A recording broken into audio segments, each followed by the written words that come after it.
മൊഴികൾ തീർച്ചയായിട്ടും അത് നമ്മൾ 95 സാക്ഷികളെയാണ് വിസ്തരിച്ചത്. അതിൽ പലതും കൂടെ പോയ സാഹചര്യങ്ങൾ തെളിയിക്കുന്നതിലേക്ക് വേണ്ടിയിട്ടുള്ള ഒരു തെളിവുകളാണ്.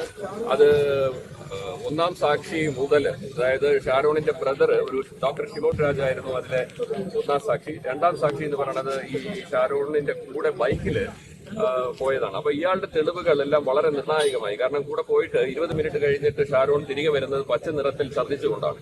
അത് നേരിട്ട് കാണുകയും ആ ഭാഗം, പിന്നെ കൂടാതെ അയാളോട് എന്നെ ഗ്രീഫ ചതിച്ചു എന്ന് പറയുന്ന ഒരു ഭാഗമുണ്ട്. അതും കഴിഞ്ഞ ശേഷം പിന്നീടുള്ള സാക്ഷികൾ, പിന്നെ CCTV ദൃശ്യങ്ങൾ, അവർ ഒരുമിച്ച് പോകുന്നത്, അവശനായിട്ട് തോളിലേക്ക്, രണ്ടാം പ്രതിയുടെ തോളിലേക്ക് ചാഞ്ഞു കിടന്നു പോകുന്നത്, ഇതെല്ലാം ഒരു വളരെ ഡിജിറ്റൽ എവിഡൻസ് കിട്ടി. പിന്നെ കൂടാതെ ഇതിന് ഫോറൻസിക് സയൻസ് ലബോറട്ടറിയുടെ വളരെ വിദഗ്ധ സേവനം ഇൻവെസ്റ്റിഗേറ്റിംഗ് ഓഫീസേഴ്സ് ഏർപ്പെടുത്തി. അത് നമുക്ക് പ്രോസിക്യൂഷന്റെ നല്ല വളരെ പ്രധാനപ്പെട്ട ഒരു തെളിവായിട്ട് ലഭിക്കുകയും ചെയ്തു.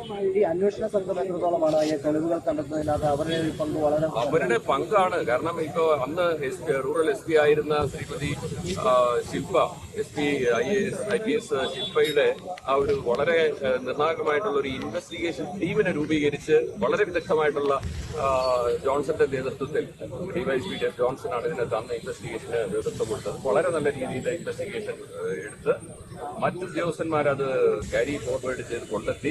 ശ്രീ രാസിത്ത് അത് നല്ല രീതിയിൽ ചാർജ് ഫ്രെയിം ചെയ്ത് 364 എന്ന് പറയുന്നത്, കാരണം തട്ടിക്കൊണ്ട് പോകൽ എന്ന് പറഞ്ഞ സെക്ഷൻ ഉൾപ്പെടുത്തേണ്ടതാണ് എന്ന് തീരുമാനിച്ചത് ശ്രീ രാസിത്താണ്. അത് ഒരു പ്രധാന കാരണം, ഈ തട്ടിക്കൊണ്ടു പോകൽ എന്ന് പറയുന്നത് അത് വശീകരിച്ചു കൊണ്ടുപോകുന്നതും തട്ടിക്കൊണ്ടു പോകലാണ്. അപ്പൊ അത് ഈ ഷാരോണിന്റെ വീട്ടിൽ നിന്നാണെന്ന് തെളിയിക്കാൻ കഴിഞ്ഞത് കൊണ്ട് മാത്രമാണ് കേരളത്തിൽ ജൂറിസ്ഡിക്ഷൻ ഉണ്ട് എന്ന് നമുക്ക് ഈ കോടതി വിധി പറയാൻ കഴിഞ്ഞത്. കാരണം അതൊരു വലിയ ചലഞ്ചായിരുന്നു. സുപ്രീം കോടതി വരെ പോയിട്ടും നമുക്ക് ആ ഒരു ജൂറിസ്ഡിക്ഷൻ ഉണ്ട്, അധികാരപരിധിയിലാണ് എന്ന് കണ്ടെത്തി വന്നതുകൊണ്ടാണ് നമുക്ക് ഈ കേസ് ഇവിടെ നടത്താൻ കഴിഞ്ഞത്. നടത്തിയ സ്പെഷ്യൽ പ്രോസിക്യൂഷൻ കേസുകളിലെല്ലാം അതിൽ വെച്ച് നോക്കുമ്പോൾ ഏറ്റവും കൂടുതൽ തെളിവുകൾ ഡിജിറ്റലായിട്ട് സമർപ്പിക്കാൻ കഴിഞ്ഞത് ഈ കേസിലാണ്. Thank you.